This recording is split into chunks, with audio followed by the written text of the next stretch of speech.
I like the religion that teaches equality, liberty and fraternity. Doctor Babasaheb Ambedkar. म्हणजेच मला तो धर्म आवडतो जो समता, स्वातंत्र्य आणि बंधुता शिकवतो. आणि म्हणूनच ज्यांच्यावरती हजारो वर्षे अत्याचार झाला होता आणि हा अत्याचार सहन करत असताना ज्यांचा स्वाभिमान हा खचला गेला होता, तो स्वाभिमान जागा करण्यासाठी बाबासाहेब आंबेडकरांनी एक ऐतिहासिक अशी धम्मक्रांती केली. बाबासाहेबांनी धम्मचक्र प्रवर्तन केले. 14 ऑक्टोबर 1956 ला नागपूर येथे डॉक्टर बाबासाहेब आंबेडकरांनी भगवान गौतम बुद्धांच्या बौद्ध धम्माचा स्वीकार केला.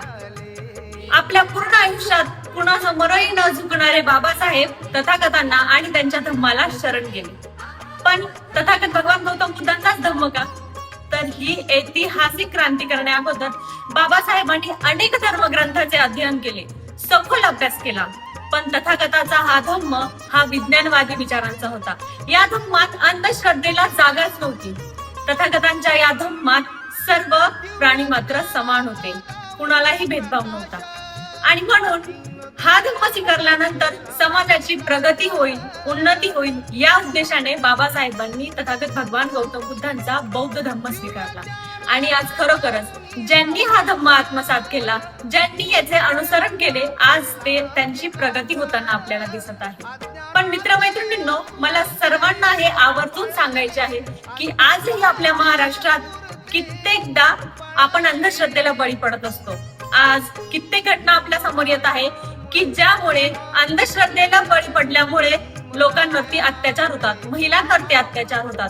आणि जर हे चित्र आपल्याला बदलवायचे असेल तर आपण सत्य तपासून, सत्य समजावून घेऊनच त्यावरती विश्वास ठेवला पाहिजे.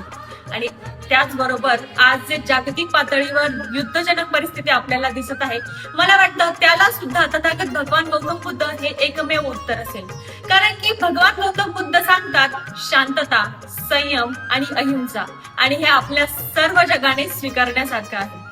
म्हणूनच भारतालाच नव्हे तर जगालाही आणि या पृथ्वी तलावरती सर्व प्राणी मात्रांना तथागत भगवान गौतम बुद्धांच्या मार्गावरती चालणे गरजेचे आहे.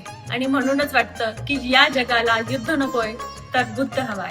जय भीम, नमो बुद्धाय.